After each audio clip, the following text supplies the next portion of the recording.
There are two types of people in this world: those who worship Beyoncé and those who are afraid to admit they don't.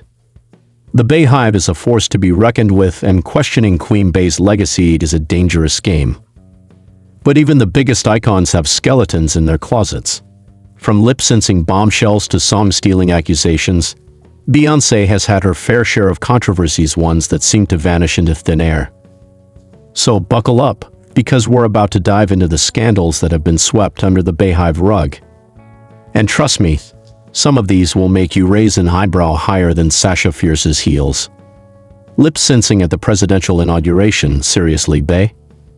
Let's start with one of the biggest mic drop moments, literally. We all know Beyoncé has pipes that could shatter glass, but even the best have their off days.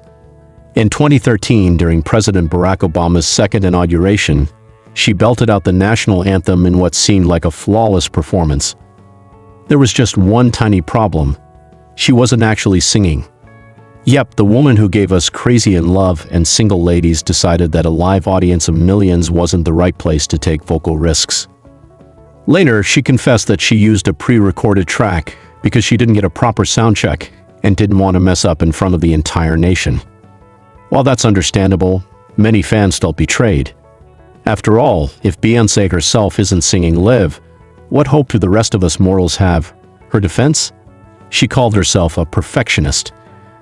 And honestly, can we blame her? If we had one shot to impress the President of the United States, we'd probably use a cheat code too. Taking credit for someone else's work. A hit song with a side of plagiarism. Beyoncé is known for her songwriting skills, or is she? It turns out that some of her biggest hits weren't exactly her brainchild. One of the most infamous cases involved her 2006 smash hit, Irreplaceable. In an interview, she suggested that the song's lyrics came from her personal experiences, but Nayo, the actual writer of the song, wasn't having it. He later clarified that he wrote the lyrics and Beyoncé helped with melodies and harmonies, making it a co-write. However, hearing Beyoncé tell fans that she wrote it for all the ladies made Neo do a double take. The drama didn't stop there. Beyoncé also faced backlash over If I Were a Boy. Originally, the song belonged to BC Jean, a rising artist at the time. The track was meant to be Jean's breakout single, but somehow, Beyoncé ended up recording and releasing it as her own, without Jean's initial consent. The fallout was ugly, but they eventually reached a financial agreement. If Beyoncé's career ever takes a turn, she might have a bright future in real estate, because she sure knows how to claim things that aren't hers. A 9/11 memorial concert gone wrong, what was she thinking? Picture this: you're at a 9/11 memorial concert, honoring the lives lost in one of the most tragic events in modern history. The mood is somber. People are reflecting. And then, Beyoncé takes the stage and starts performing Diva. Yeah, you read that right. The lyrics, "No passenger on my plane." And this is a stick-up, had audiences sitting in stunned silence. To make matters worse, she reportedly extended her arms like an airplane mid-performance at an event where grieving families were in attendance. Fans on Reddit later speculated that Beyoncé had no clue what the event was actually about, which is probably the most generous excuse one could offer. But seriously, how did not a single person on her team go, "Hey Bey, maybe this isn't the right time for a song about being a boss chick"? Even Jay-Z was blamed for this misstep since he was involved in producing the concert. But at the end of the day, someone should have waved a big red flag before she took the mic. Beyoncé and Jay-Z's connection to the P. Diddy scandal, guilt by association. As of 2024, one of the biggest scandals rocking Hollywood is the downfall of Sean Diddy Combs.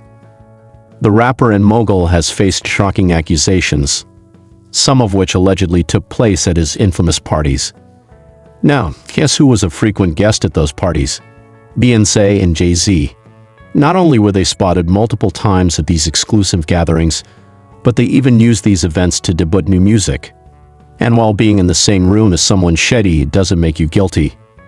Things got messier when Jay-Z's name appeared in a lawsuit against Diddy. A woman identified as Jane Doe alleged that she was given a drugged drink at a party in 2000 and was later assaulted by both Diddy and Jay-Z, while another female celebrity watched. Jay-Z has denied the allegations, and Beyoncé has remained silent on the matter. But with Diddy's reputation in free fall, their connection to him has raised serious questions. The Thank You, Beyoncé conspiracy, Hollywood's weirdest trend.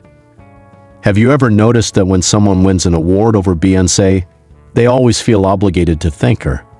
It's weird, like really weird.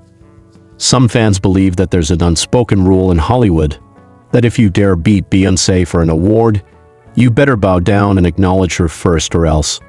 And if you don't, well, things might not go too well for you. This theory took off after Kanye West famously interrupted Taylor Swift at the 2009 Video Music Awards to declare that Beyoncé had one of the best videos of all time. Was he really just speaking his mind, or was he trying to protect Taylor from something? We're not saying Beyoncé has supernatural powers over the music industry, but we're also not saying she doesn't. Some claim it's just respect, while others think it's an industry-wide ritual. And if you look closely, this pattern keeps repeating itself across music, movies, and even sports. Coincidence? Or is Queen Bey's influence deeper than we realize? Beyoncé's controversial Dubai concert. A payday over principles? Beyoncé hadn't performed live in 5 years when she finally made a comeback. Fans were excited until they found out where she was performing. In 2023, she was paid a staggering $25 million to perform a private concert in Dubai. Now, here's the issue. Beyoncé's latest album, Renaissance, was celebrated as a love letter to queer culture. The album featured collaborations with LGBTQ+ artists and highlighted themes of inclusivity. Yet she chose to perform in a country where same-sex relationships are illegal and punishable by imprisonment. Many of her fans felt betrayed, and even music journalists called it a tone-deaf decision.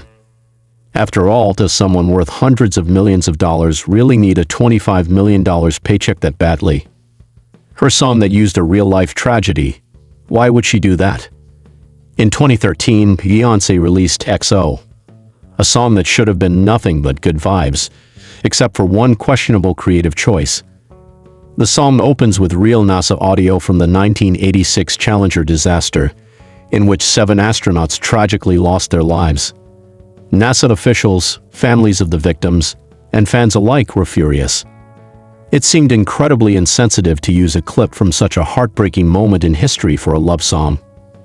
Beyoncé later tried to smooth things over by saying it was meant to be a tribute, but let's be real, that explanation felt as forced as a Destiny's Child reunion. Despite the backlash, the song remained unchanged, and the controversy faded over time. However, it left a lasting impression, proving that even the biggest stars aren't immune to creative missteps. Despite all these scandals, Beyoncé continues to reign as one of the most influential artists of our time. Whether you believe these controversies are overblown or signs of something deeper, one thing's clear: Beyoncé's legacy remains unshakable. So, what do you think? Did any of this shock you? Let us know in the comments. And don't forget to like, share, and subscribe.